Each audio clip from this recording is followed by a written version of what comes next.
And tomorrow, the National Treasury Cabinet Secretary Henry Rotich will read the biggest budget in the history of the country, anchored on President Uhuru Kenyatta's Big Four agenda, which includes raising the contribution of manufacturing to the GDP, food security, healthcare, and affordable housing.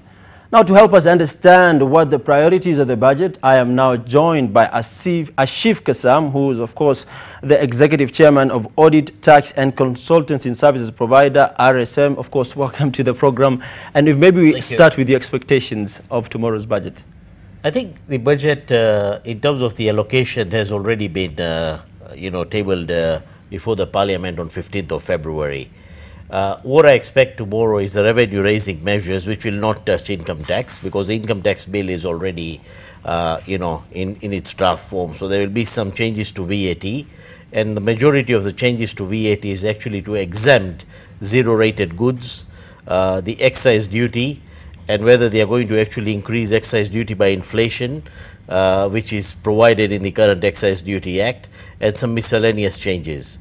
But I also see some, with the promise of President Uhuru Kenyatta to tackle corruption, whether he, that seriousness will be devolved in changing some acts of parliament that allow people to be prosecuted. And I think that should be a key theme of really driving and actually leading to a successful prosecution of people involved in this, heinous crime.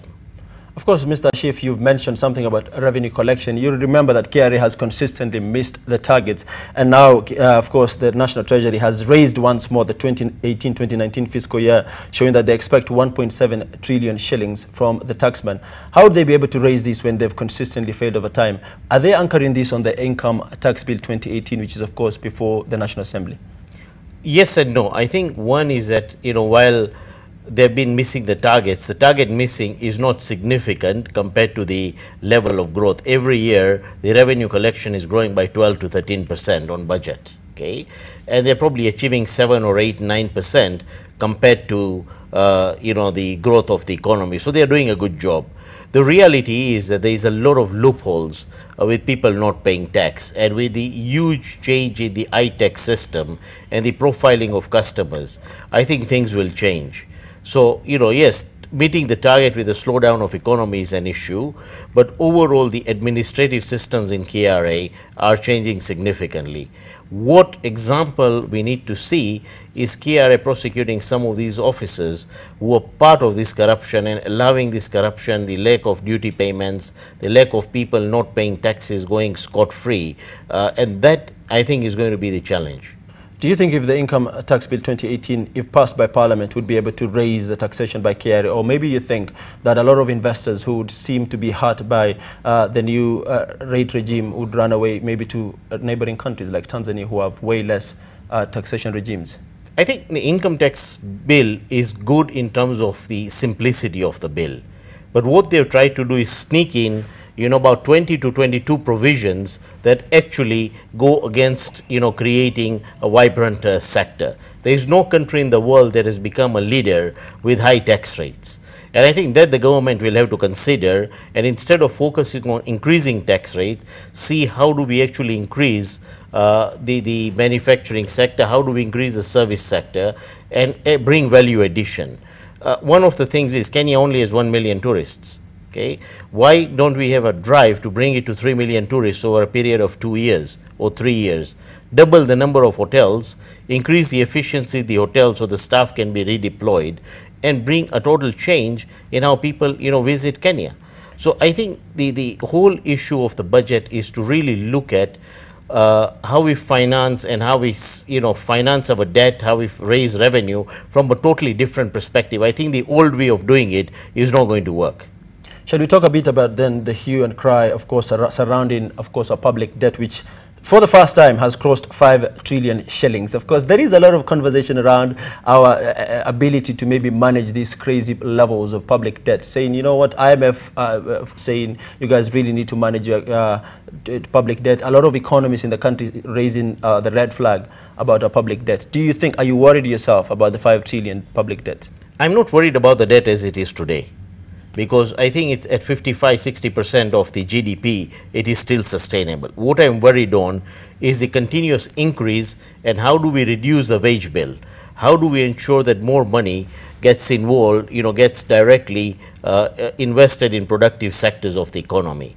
To me, currently, there is about a 20 to 30% fat in our expenses. If we are able to reduce our expenses by 20 to 30%, we are able to bring in proper tax collection measures and prosecute people who don't pay tax.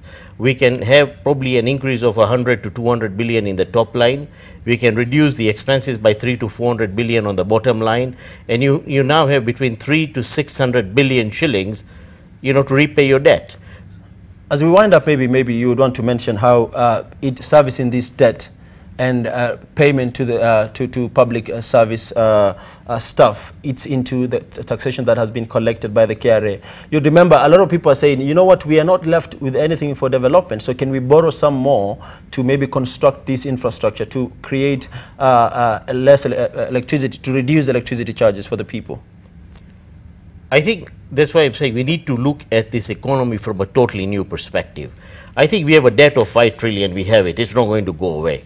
Can we go to the IMF and restructure this debt properly so that we don't have a short repayment terms? We are not borrowing using treasury bills, okay, or short-term treasury bonds, and then look at cutting the cost and make it a 5-year plan. I don't think so. The short 1-year plan to reduce the debt is going to help us. It's a long-term plan of how do we really tackle this debt issue by increasing revenue collections, by reducing our cost, but at the same time restructuring the debt to make it more effective and more economical.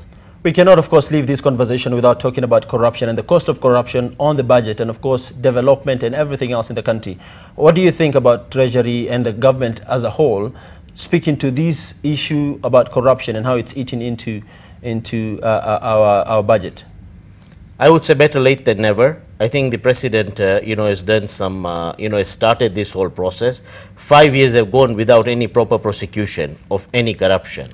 But the president, we should commend him for doing the steps that he's taking. But the issue is a fusion. Do we really see him pushing this agenda right to completion? If he's able to do it, I think, he will become the greatest president in the history of this country in tackling corruption. But if he fails, to do it and doesn't take the steps needed to do it, we are in a serious problem because our expenses are increasing cost. And I think this is the D-Day or the D-year in which we need to resolve this issue once and for all. A number of people are saying, of course, right now we should, if at all the government would not be able to fight corruption, be able to budget for corruption indeed. Thank you so much, Mr. Ashif Kassam, who is, of course, the executive chairman of RSM, which is an audit, tax and consultancy services provider. We'll be able to continue this conversation tomorrow as we look at the budget 2018-2019 that is before Parliament and be presented by Cabinet Secretary Henry Rotich.